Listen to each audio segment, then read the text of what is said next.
Seja bem-vindo ao DRN Audiolivros. Se não for inscrito ainda, peço que se inscreva no nosso canal. Acompanhe os nossos audiolivros aí. A gente tem bastante conteúdo. Se você deseja um livro e não tiver no canal ainda, deixa nos comentários aí que eu sempre faço uma lista e tento ir atrás assim que possível. Se quiser nos dar uma força, a gente tem o Apoia-se, o Seja Membro e também o Pix.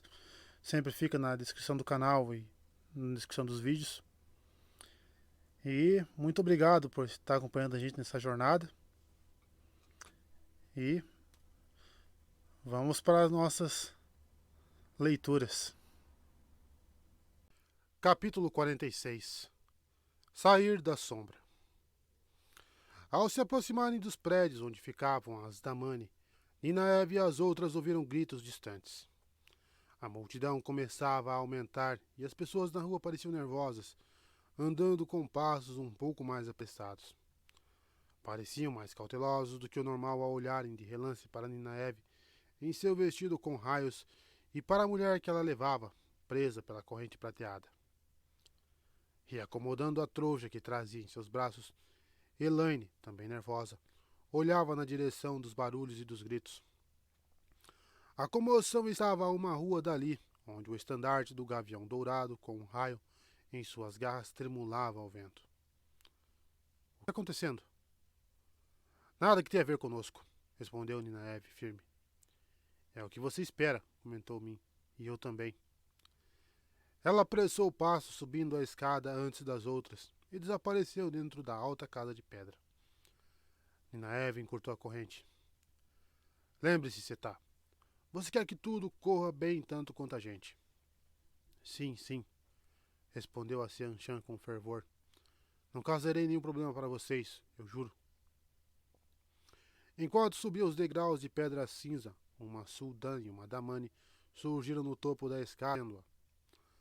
Após olhar de relance para se certificar de que a mulher na coleira não era Egwene, Ninaeve não prestou mais atenção a elas.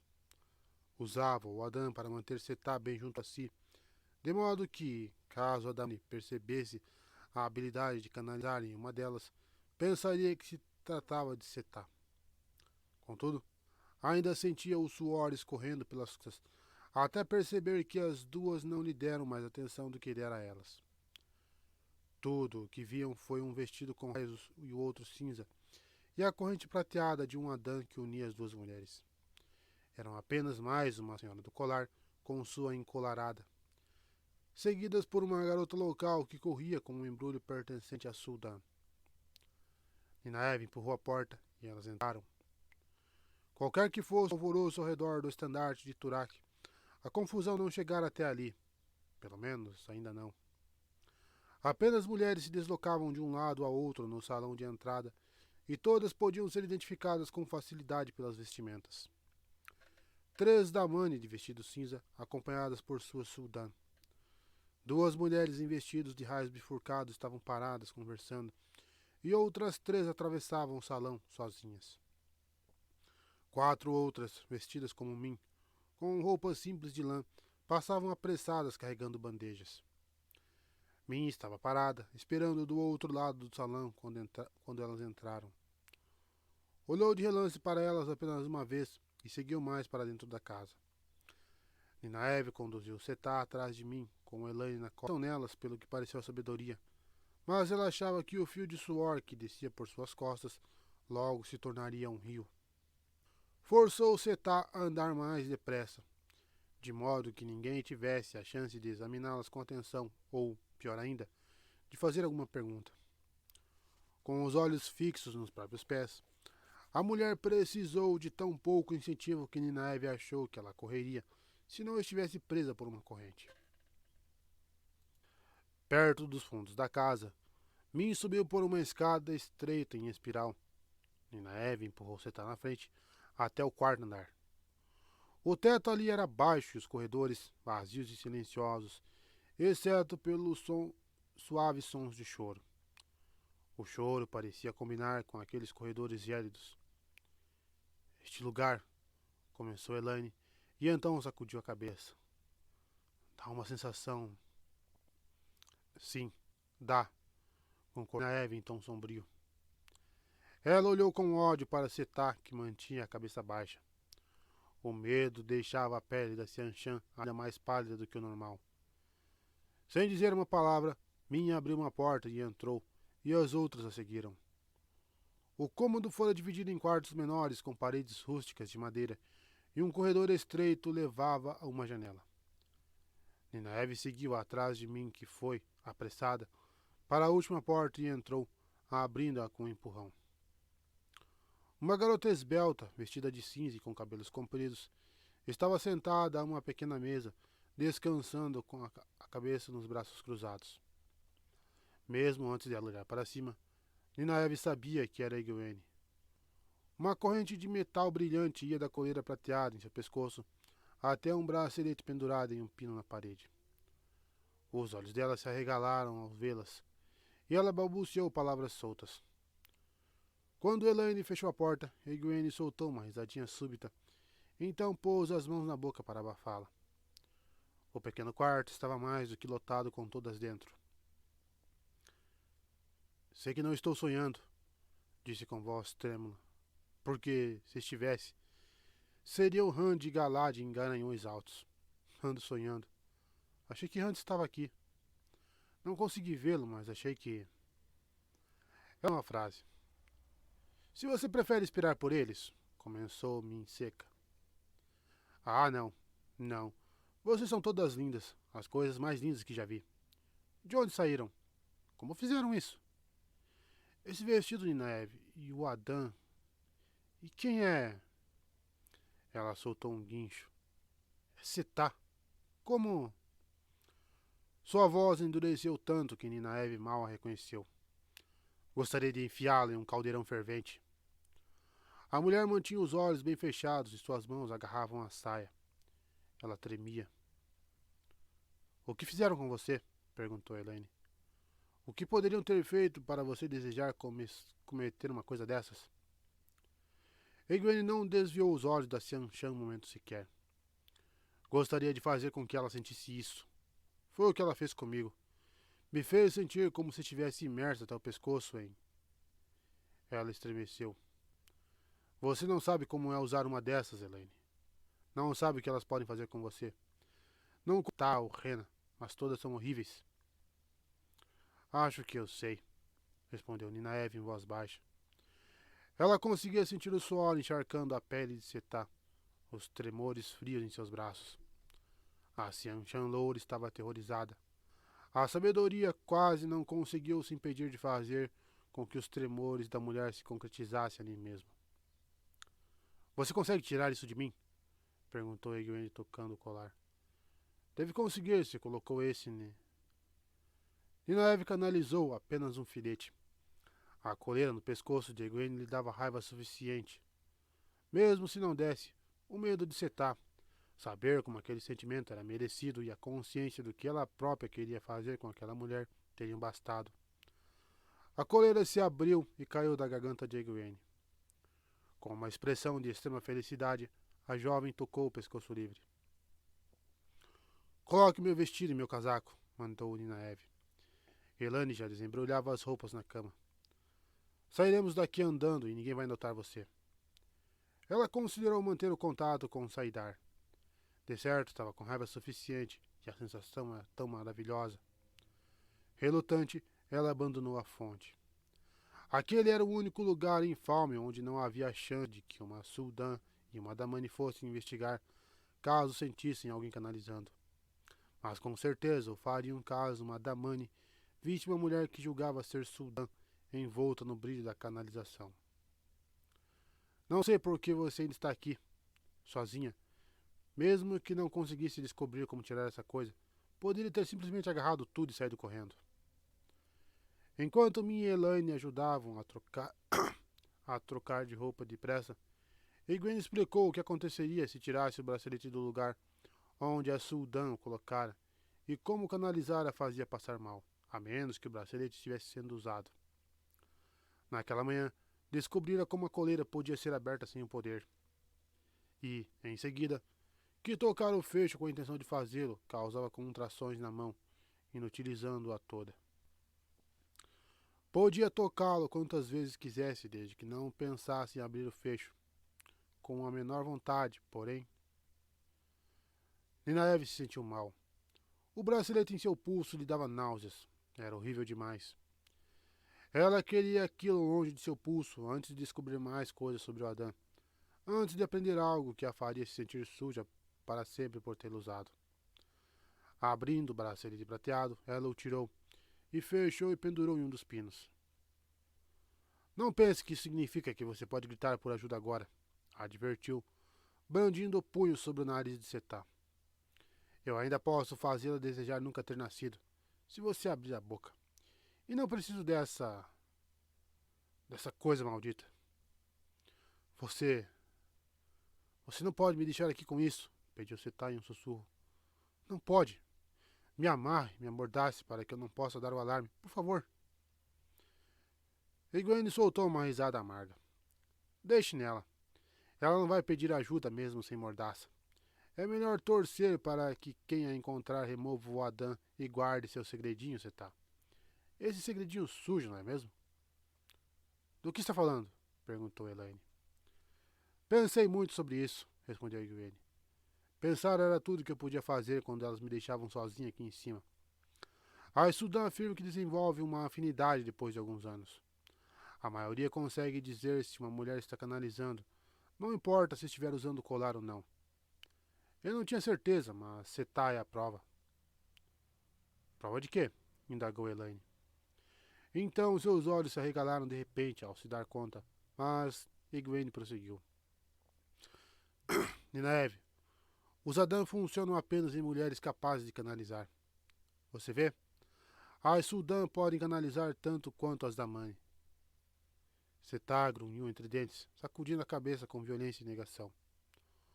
Uma Sudan morreria antes de admitir ser capaz de canalizar, mesmo que soubesse que pode.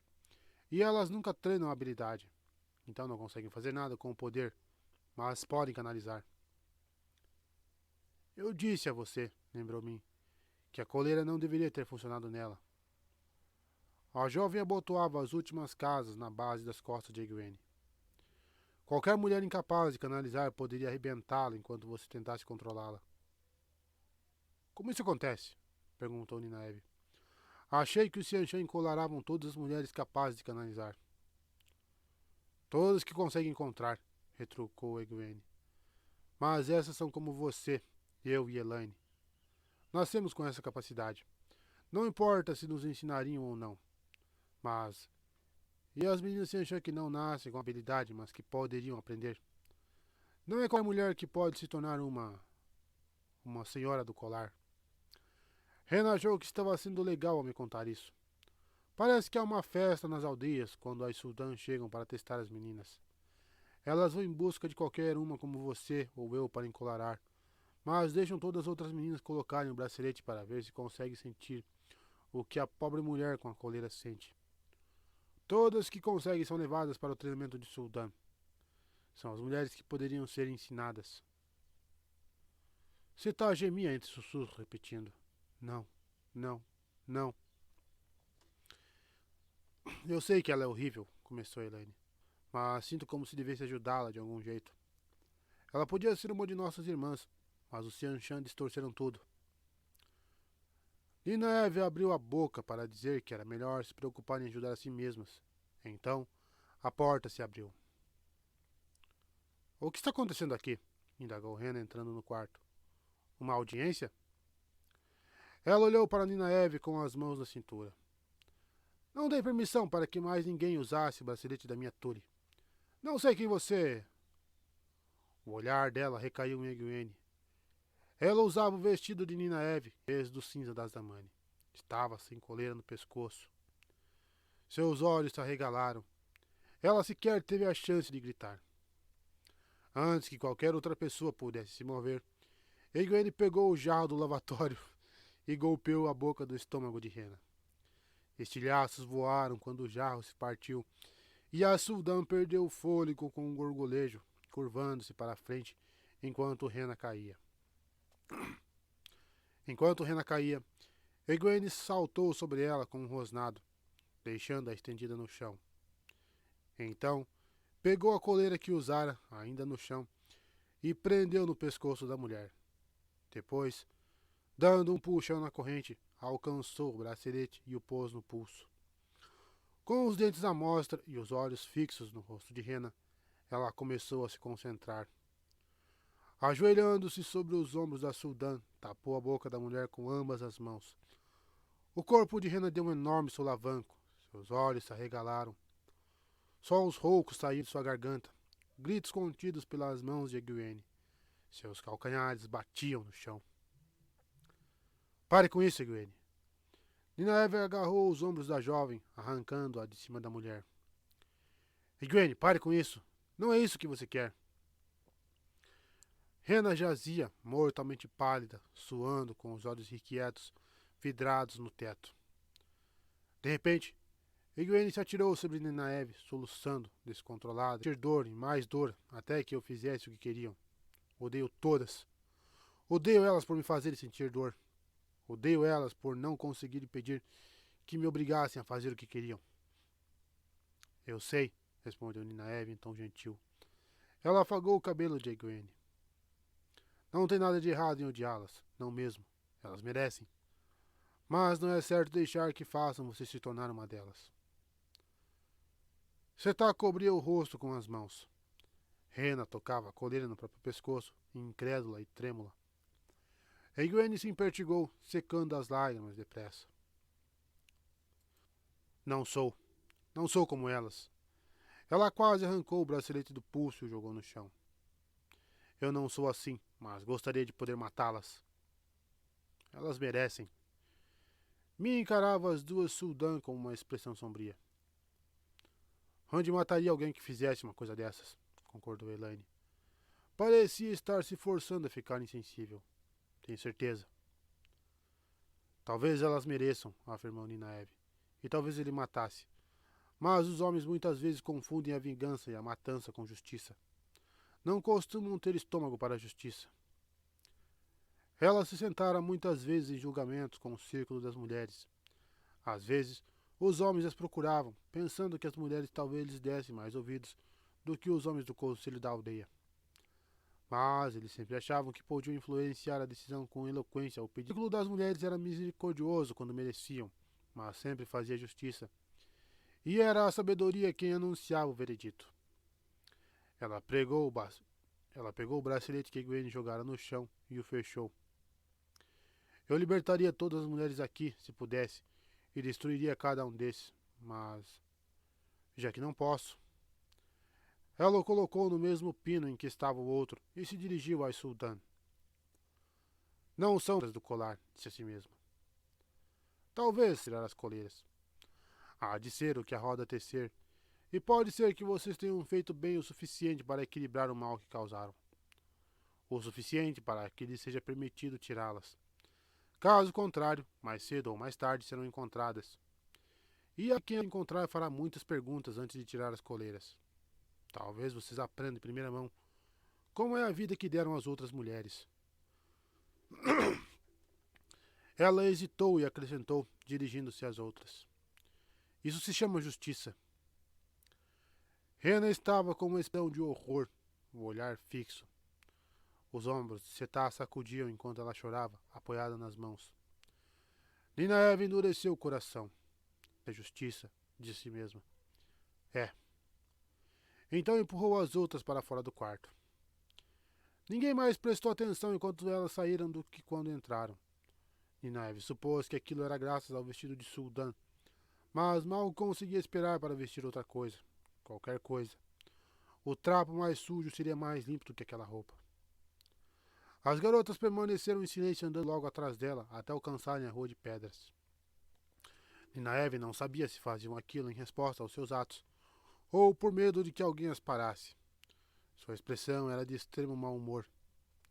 Será que todas se sentiriam melhor se ela tivesse deixado chegarem ao ponto de cortar as gargantas das outras mulheres? Cavalos, disse Egwene. Precisaremos de cavalos. Sei qual é o estábulo para onde levaram Bela, mas acho que não conseguiremos chegar até lá. precisamos deixar Bela aqui, informou Ninaeve. Vamos embora de navio. Onde estão todos? Perguntou Min. De repente, Ninaeve se deu conta de que a rua estava vazia. A multidão se fora sem deixar vestígios. Todas as lojas e janelas estavam bem fechadas. Subindo a ladeira, vindo do porto, havia uma formação de soldados Xianshan, 100 ou mais, em fileiras organizadas, com um oficial à frente, vestindo armaduras pintadas. Ainda estavam a meia rua de distância, mas marchavam a um passo soturno e implacável. Ninaeve sentiu que parecia que cada olhar estava fixo nela. Isso é ridículo. Não consigo ver os olhos dentro daqueles elmos, e se alguém tivesse dado um alarme, estariam atrás de nós. Ela parou mesmo assim. Tem mais atrás de nós, murmurou Min. Ninaeve já conseguiu ouvir as botas. Não sei qual deles chega aqui primeiro. A sabedoria respirou fundo.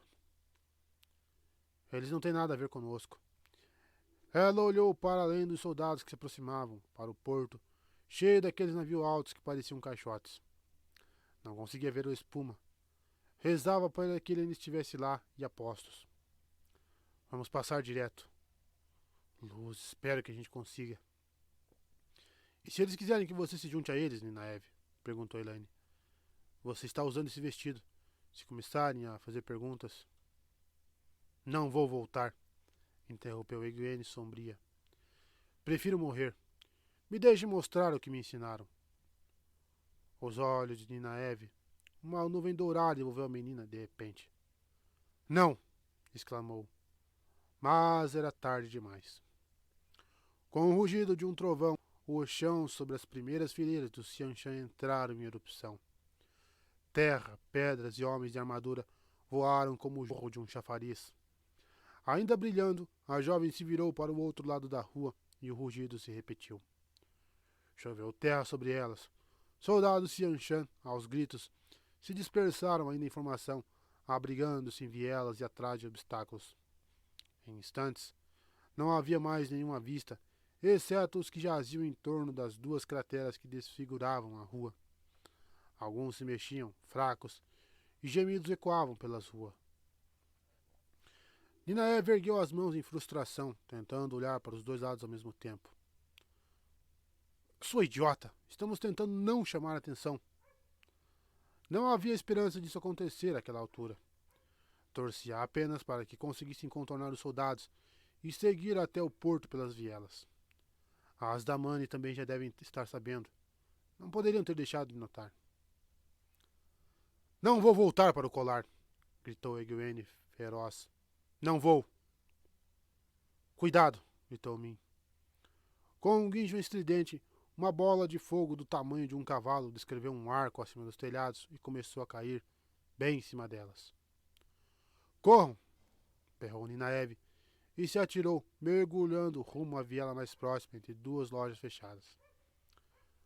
Com um gemido, ela caiu de barriga, aterrissando de qualquer jeito. Perdeu o fôlego quando a bola de fogo passou. Um vento quente soprou pela passagem estreita. Engolindo em seco, ela rolou, parando de barriga para cima, e olhou para a rua. As pedras do calçamento estavam lascadas, rachadas e enegrecidas em um raio de 10 passos de onde estiveram. Elane estava agachada em outra viela, do outro lado da rua. Não havia sinal de Min ou Egwene. Ninaeve levou a mão à boca, horrorizada. Elane pareceu entender o que ela estava pensando. A filhardeira sacudiu a cabeça com força e apontou para a rua mais à frente. Elas tinham ido naquela direção. Ninaeve soltou um suspiro de alívio, que no mesmo instante se transformou em um rosnado. Garota idiota! Podíamos ter passado direto por eles. Mas não havia tempo para recriminações. Ela correu para a esquina e olhou por trás do prédio com cautela. Uma bola de fogo do tamanho de uma cabeça lampejou em sua direção. Ninaeve pulou para trás logo antes do projétil explodir contra a esquina, passando de onde sua cabeça estivera e cobrindo-a de lascas de pedra. A raiva a deixou em contato com o poder único antes mesmo que ela se desse conta. Raios caíram do céu, atingindo algum ponto mais acima na ladeira, perto de onde viera a bola de fogo. Outro relâmpago cruzou o céu e ela correu para longe da rua. Atrás de si, um raio atingiu a entrada da viela. Se Domo não estiver esperando com aquele navio, Luz, que a gente consiga chegar lá a salvo. Barley Domo se levantou de um salto quando os raios cruzaram o céu cinza chumbo, caindo em algum lugar da cidade. Então os viu outra vez. Nem entendo. Algo produziu um estrondo na parte alta da cidade, e uma bola de fogo atingiu o telhado ao lado das docas, arremessando lajotas estilhaçadas para todos os lados. Um pouco antes, o porto estivera vazio, exceto por uns poucos Xianshan. Mas, no momento, eles corriam desesperados, sacando espadas e gritando. Um homem saiu de um dos armazéns com um grome ao lado, correndo para acompanhar os longos saltos da fera, enquanto os dois subiam uma das ladeiras e sumiam. Os tripulantes de Domon pulou, pegou um machado e o ergueu sobre um dos cabos de amarração. 2 passos largos, Domon agarrou o machado no alto com uma das mãos e a garganta do homem com a outra. O espuma vai ficar até disser que pode zarpar a Alwyn Cole. Eles estão enlouquecendo, capitão, berrou Yaren. Uma explosão ecoou pelo porto com um estalo, as gaivotas voaram em círculos, grasnando. Raios lampejaram outra vez, caindo sobre Falme. As Damani vão matar todo mundo. Vamos fugir enquanto estão ocupadas, matando umas às outras. Elas não vão nem notar até a gente ter ido embora. Eu dei minha palavra, retrucou Domon. Ele agarrou o machado da mão de Cole e o jogou no convés com um estrépito. Eu dei mesmo minha palavra. Corra, mulher, pensou. A cidade é o que quer que seja. Corra. Geoffrey Bornhald observou os raios caindo sobre Falme sem se preocupar. Alguma criatura alada enorme, sem dúvida um dos monstros do Xianshan, voava pelo céu em desespero, tentando desviar. Se houvesse uma tempestade, seria tão ruim para o Xianshan quanto para ele.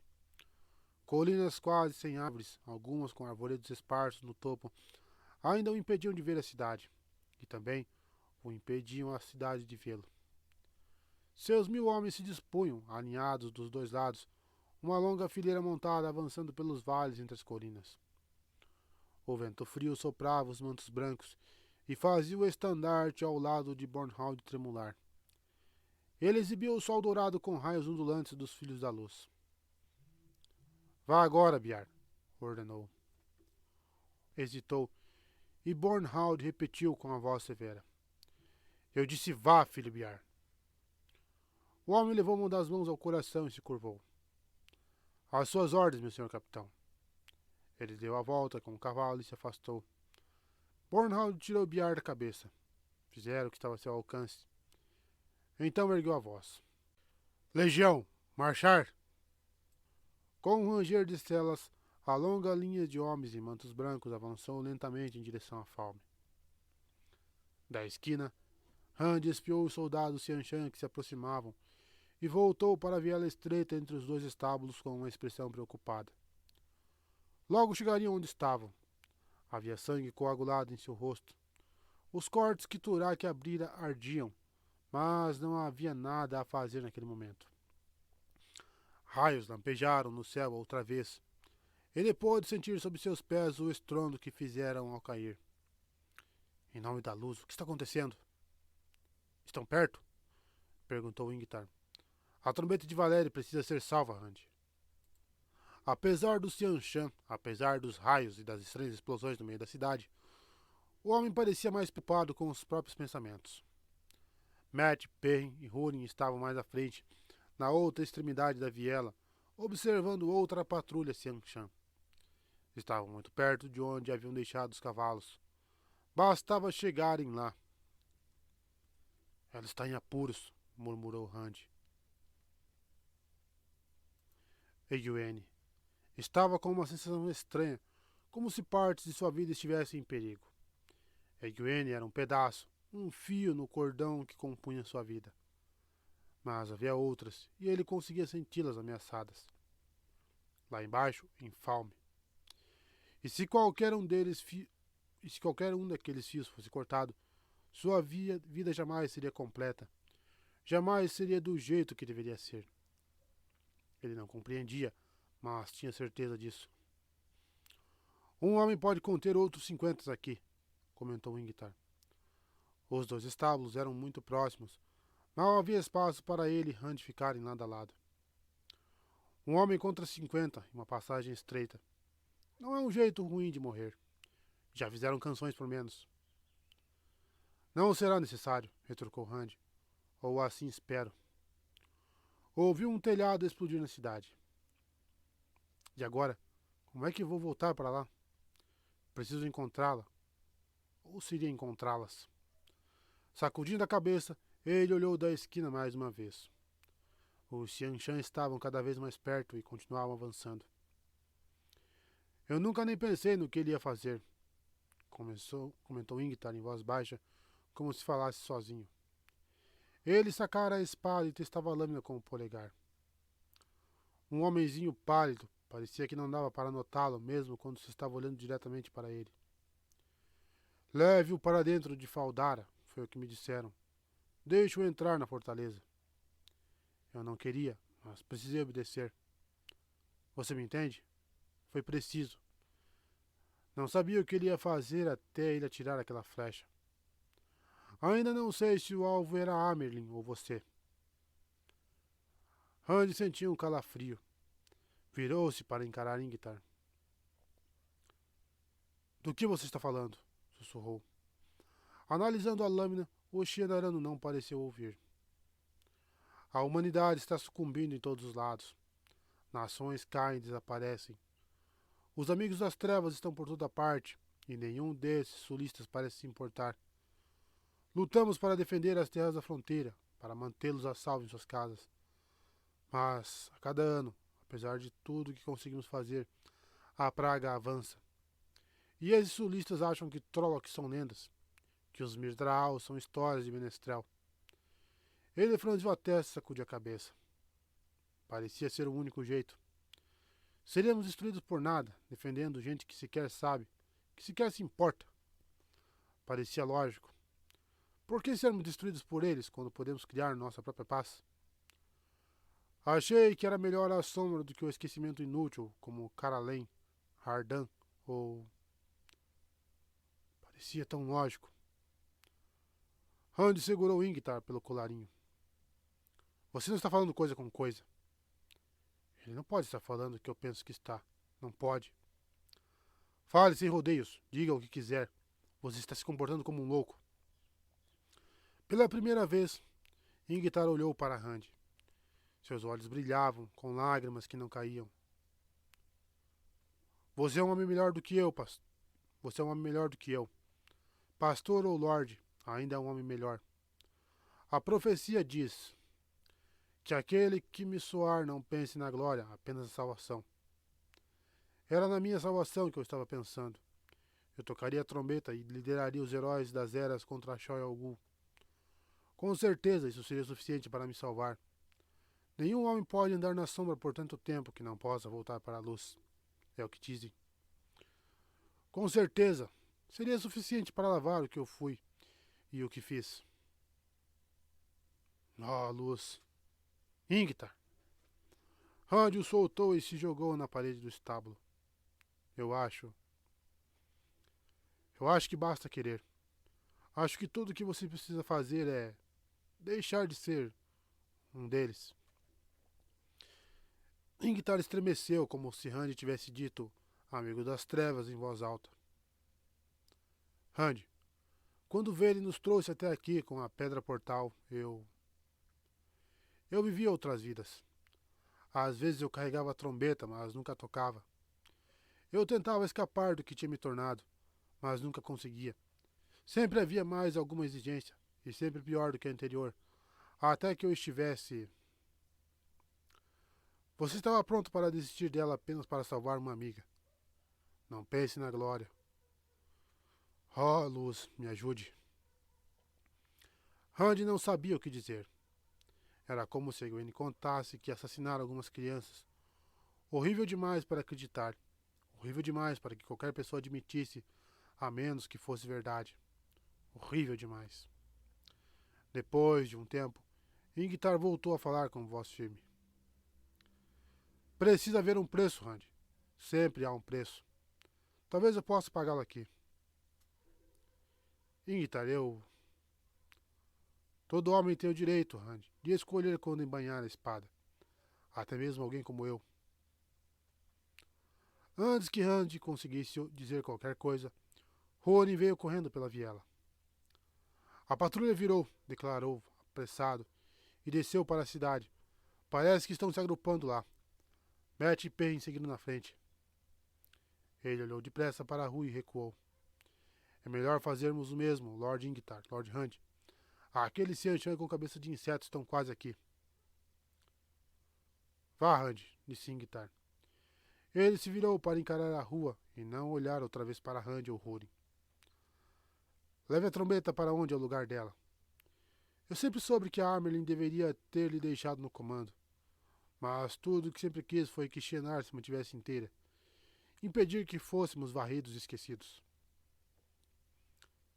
Eu sei, Ingtar. Randy respirou fundo. Que a luz brilhe sobre você, Lord Ingtar, da casa Shinoa. E que você possa se abrigar na palma da mão do Criador. Ele tocou o ombro do homem. O último abraço da mãe lhe dá as boas-vindas ao lar. Ronin ofegou. Obrigado, respondeu Ingtar com a voz suave. Uma tensão pareceu abandoná-lo. Pela primeira vez, desde a noite do ataque dos Trolls em Faldara, ele estava como quando Randy o conheceu, confiante e relaxado, em paz. Randy se virou e percebeu que Ronin os encarava. É hora de partir. Mas Lord Ingtar... Fará o que precisa fazer, respondeu Randy ríspido. Mas nós vamos. Ronin assentiu e Randy seguiu correndo atrás dele. Já podia ouvir os passos em marcha das botas do Seanchan. Não olhou para trás.